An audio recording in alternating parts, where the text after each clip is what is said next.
Hi friends, it's your boy Cranberry Enthusiast, and welcome back to this series in which we are going through the book of Daniel and reading it, and I'm saying whatever comes to mind, and you are listening because you must find it interesting, or maybe this is the first video of mine that you've ever seen and you've clicked on, in which case, welcome, we are so glad that you are here. But, this is episode 12, and we will be going over the last chapter of Daniel, which happens to be Daniel chapter 12 today, starting like very soon from now. So happy December if you're watching this in December, because this video should be coming out in December, even though it's not December at all. Here's a pro tip: it's not even summer yet as I'm recording this. But let's just get right into it, okay? But first, let's remind ourselves of the previous episode, the previous chapter, so that we know we're coming into this. So, and actually, we need to jump back to Daniel chapter 10, where Daniel was, he saw essentially a heavenly messenger, one who resembled a human, back in chapter 10. And so this figure begins speaking and speaks all throughout chapter 11, and now chapter 12, this one who had the appearance of a human, the heavenly messenger type person, creature thing, which we are kind of thinking that it probably is like an angelic being, again, like a heavenly messenger, but put your theories down in the comments below.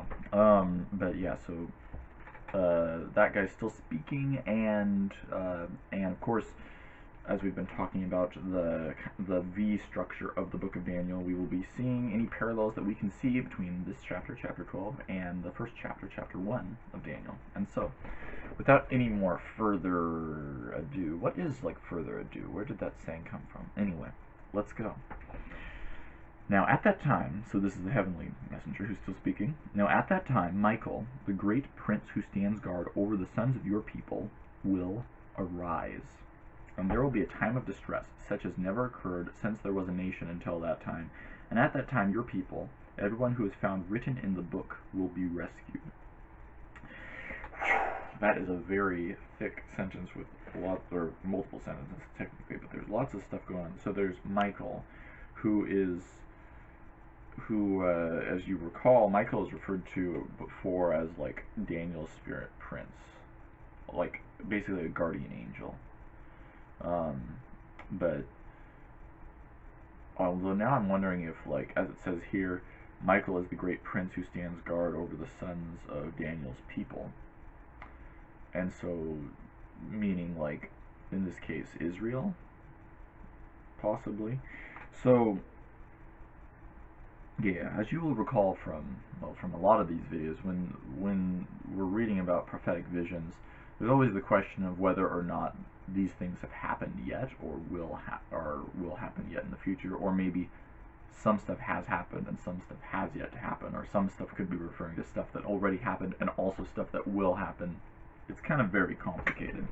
But the point being here is that Michael will arise, and there will be a time of distress. Now, I wonder what exactly that refers to,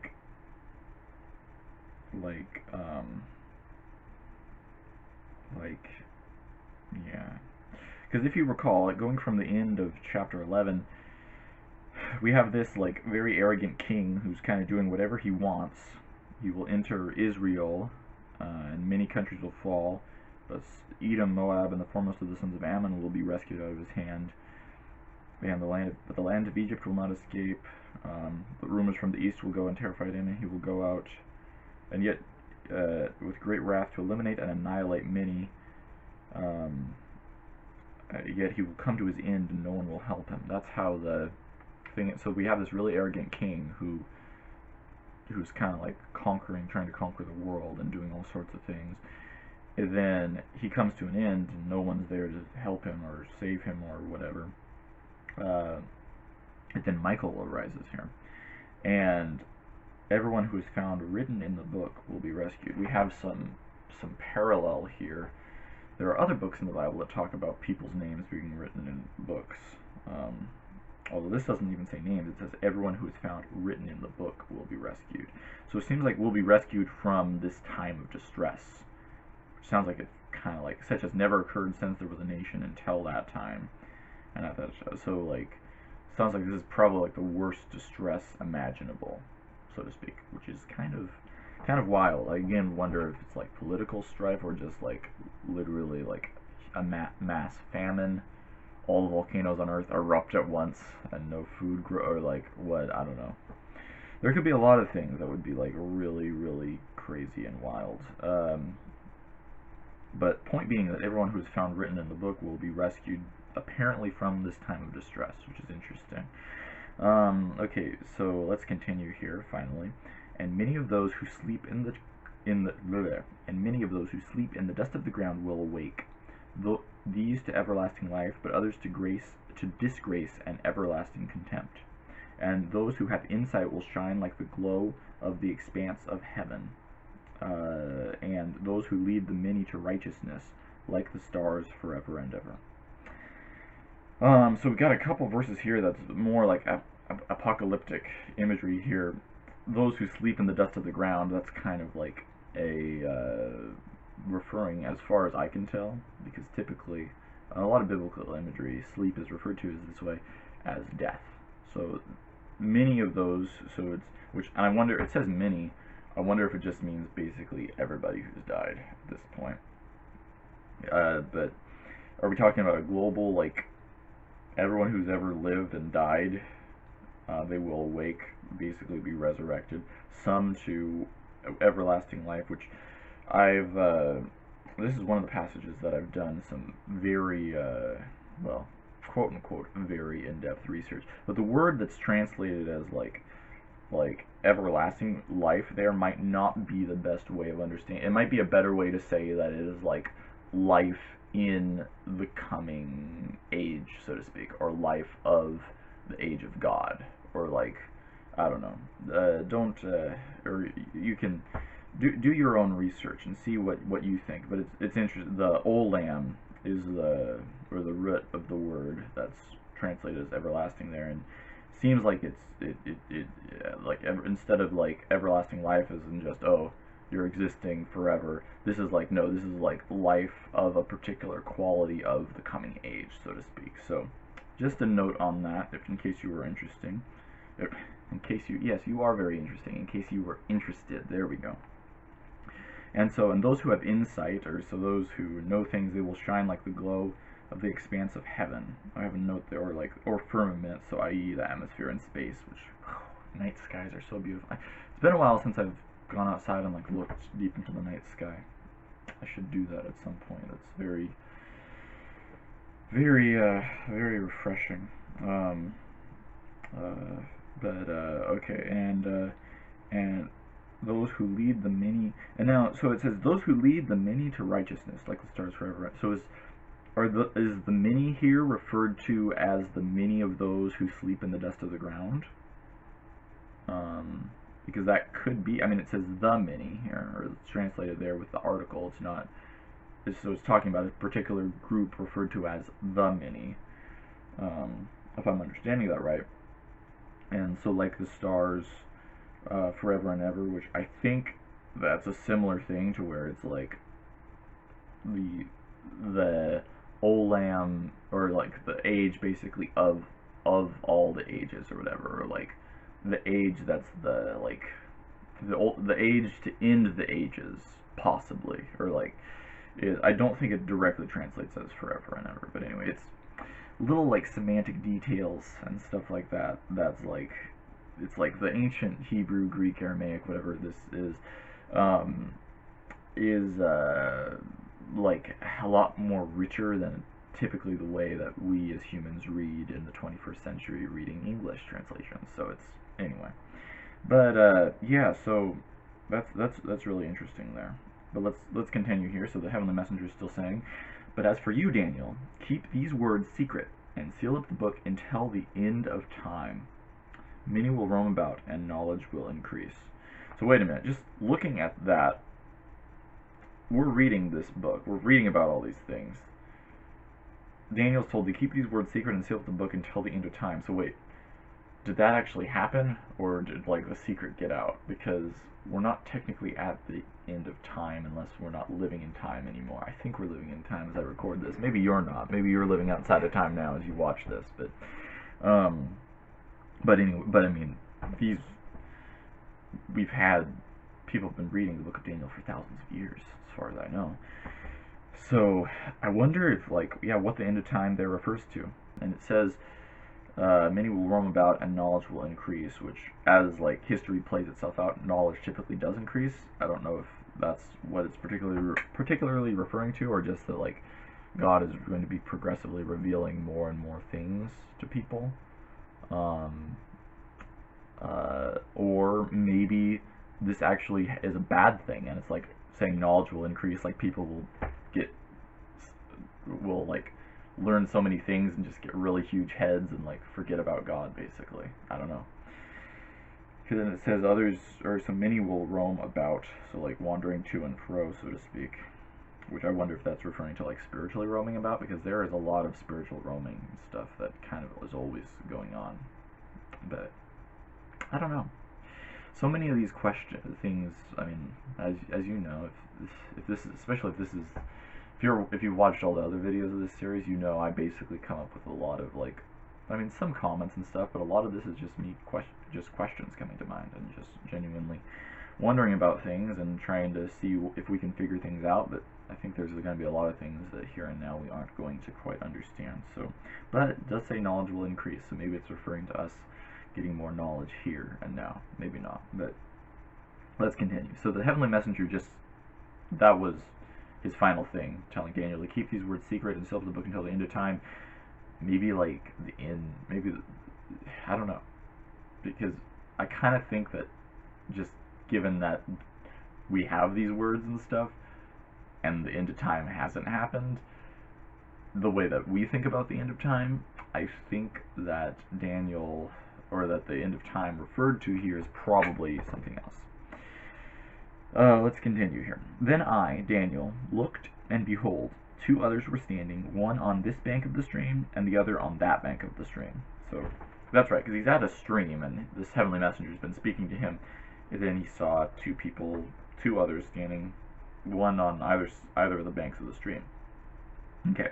And someone said to the man dressed in linen, who was above the waters of the stream, which I wonder, is that the heavenly messenger who was just speaking?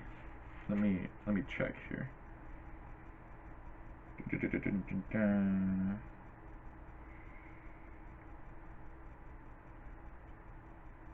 Yeah, I'm not seeing in chapter 10 where it talks about a man being dressed in linen, but maybe it is the one who resembled a human. I don't know. But anyway, someone said to the man dressed in linen who was above the waters of the stream, "How long will it be until the end of these wonders?" And I heard the man dressed in linen who was above the waters of the stream, as he raised his right hand and his left toward heaven, and swore by him who lives forever, that it would be for a time, times, and half a time. And as soon as they finish smashing the power of the holy people, all these events will be completed. Okay. So we got time, times, and half a time, which kind of refers to like 3.5 years, which, wait a minute. Okay, you're going to have to check me on this, but fast forward again to AD 70, when Jerusalem is destroyed. Previous to AD 70, I think the previous 3.5 years was a time of utter tumultuousness in the Jewish state, in Israel. And is political strife and a ton of like suffering and horrible things, really awful things, and then of course with the Roman Empire. And so like, is that saying, so because someone said to the man, so how long will it be until the end of these wonders? So like, which wonders would it be? I don't know. Here the man dressed in linen who's above the water, so that he says it would be for a time, times, and half a time. So if we're translating it right, 3.5 years. But yeah. But as for me, this is continuing on with Daniel now. I heard but did not understand. Daniel seems to be like in kind of our boat. Isn't it great to be in the same boat as Daniel here? So I said, "My lord, what will be the outcome of these events?" And he said, "Go your way, Daniel, for these words will be kept secret and sealed up until the end time." Again, like very end of the world, or like what, the end of what time? my question here. Many will be purged, cleansed, and refined, but the wicked will act wickedly, and none of the wicked will understand, but those who have insight will understand. That's very interesting, though, too. It talks about many being purged, so many, probably referring to those who are wicked, being purged, cleansed, and refined, and the wicked will also act wickedly. So, like, I'm wondering, is this saying that the wicked who will act wickedly, that they cannot be purged, cleansed, and refined? Like, is this talking about, say, the Calvinistic idea of, like, people being born completely wicked and cut off from God to the point where they have no choice? Like, God kind of created them to be, like, evil people, basically. But I kind of don't think so. But, and it says, none of the wicked will understand, but those who have insight will understand, which almost seems to imply, like, if someone who is wicked receives insight, then they will understand, and then maybe they will stop acting wickedly and be purged, cleansed, and refined. I don't know. Comment down below if you have any thoughts or anything. And from the time that the regular sacrifice is abolished and the abomination of desolation is set up, there will be 1,290 days. Okay. Kind of wonder here what is referred to here by days. I think, isn't it like weeks? Hold on. Let's see. So there, let's pull up the calculator here. We're going to do just a rough estimate. So we got 1,290 days divided by 52 weeks a year. Or no. Come on. My calculator is not quite working very well here. Oh wait, it's because I hit the number lock, the wrong type of thing. So let's see here. 1,290 days divided by 52. So if that's the number of weeks divided by 52 weeks, okay, so that's 24.8 years. Now, what if it's months? What if the days represent months here? I have no idea if this is like true or not. I'm just trying to figure out, see if this would we can figure out a way to line it up with the fall of Jerusalem, even though it might not be referring to it at all. But so okay, that's 107.5 months. Well, let's continue here. The next part says, blessed is the one who is patient and attains to the 1,335 days. So that's let's see, 45 days more than the 1,290 days. And yeah, so all in all, I don't really know, but the time of the regular sacrifice is abolished and the abomination of desolation is set up, which, if that is what happened in the temple with the fall of Jerusalem, with the abomination of desolation, that's what it's referring to. But like, the regular sacrifice wasn't abolished, as far as I know, until after AD 70. So maybe like the abomination of desolation, I don't know, maybe days could be years, but in which case, like, I can't think of anything that happened like in like 1300 AD that would like coincide with that. But I don't know. All in all, it's I hear, but I do not understand. But we just got a little bit more. Let's just finish up here. But as for you, so this is still the heavenly messenger speaking to Daniel, as far as I know, go your way to the end, then you will rest and rise for your allotted portion at the end of the age. So basically telling Daniel to go your way to the end, and you will rest, probably referring to him like passing away, then rising for his allotted portion, like being resurrected at the end of the age. Which, wonder, yeah, is that still very interesting. So, is that like, I don't know. I think about in the Gospel of Matthew, for instance, at the end of Matthew, there's a very interesting verse that talks about dead people rising after Jesus died and then appeared to a bunch of people in Jerusalem. And we just get that little thing, but I'm like, is that to be understood like literally? And like, could be that what is referred to as the end of the age, the end of like the Jewish age, and now we're in the age of Gentiles, which sounds like age of reptiles. Side tangent, but as so, yeah. So all in all, I don't know, but I do like the overall atmosphere here, where it's like basically Daniel's like, I don't understand, and the guy's like, um, and it's like basically he seems like he's the heavenly messenger, whoever's speaking to Daniel is like, it's okay, like lots is gonna happen. Kind of reminds me of when Jesus says like, there's so much more I want to tell you, but you can't understand it, you can't bear it right now, like you won't be able to like comprehend it, like it'll sound like you'll hear, but it like won't make any sense to you what I'm saying. And so it's, yeah. But then again, we also have the thing that knowledge will increase, so I don't know.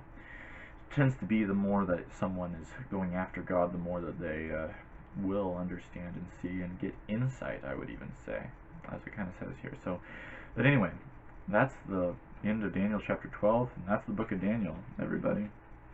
We did it. We made it to the very end, and it's getting close to the end of the year now as this video is coming out. And so, but yeah, before we completely conclude, let's see if we can find any like parallels between chapter 12 and chapter 1. Now, I mean, off the top of my head, nothing super huge appeared. I mean, Daniel appears in both chapters, of course, but and I don't know. I guess you do have like Nebuchadnezzar. So Nebuchadnezzar conquering Jerusalem in Daniel chapter 1, and then you have like potentially a reference to the fall of Jerusalem again in AD 70, if that's what like Daniel 12 refers to. But then it also is like, I don't know, because it doesn't talk, at least explicitly, about like God's kingdom being like permanently established, at least in super like clear terms. In fact, it seems like it's talking more about like the end times before God's kingdom would be established, maybe, or like, I don't know. But all in all, I'm kind of at a loss for any like major connections between Daniel chapter 1, Daniel chapter 12, which reminds me, maybe even after I finish recording this video, I'm going to be doing some research and seeing what other people have said about like the connections among, or in the book of Daniel, and I'm sure there's tons of people with tons of really spicy and fiery opinions on both sides, and people are probably yelling at each other. I don't know. I'm not super interested in all that. I'm just, if there's something that we could learn to get greater insight, I think that would be cool. So, I don't know. I might make another video about that. Let me know if anyone really wants me to like do a deep dive into like different theories about stuff in Daniel and parallels or connections, anything that would be interesting. But until then, I think that's gonna do it for this video, for kind of this series so far. I'm probably gonna do other like Bible study video series, stuff like this, maybe. And I mean, even if everyone hates this series and no one is watching it, I enjoy looking back at like work I've done and like studies I've done and stuff, and so that's kind of one of the main reasons why I'm even making these types of videos in the first place, so I can like be kind of looking at back at myself in like 20 years, if the end of the world doesn't happen then, but I don't think it will. But yeah, thank you all so much for watching, and yeah, we will see you all again later.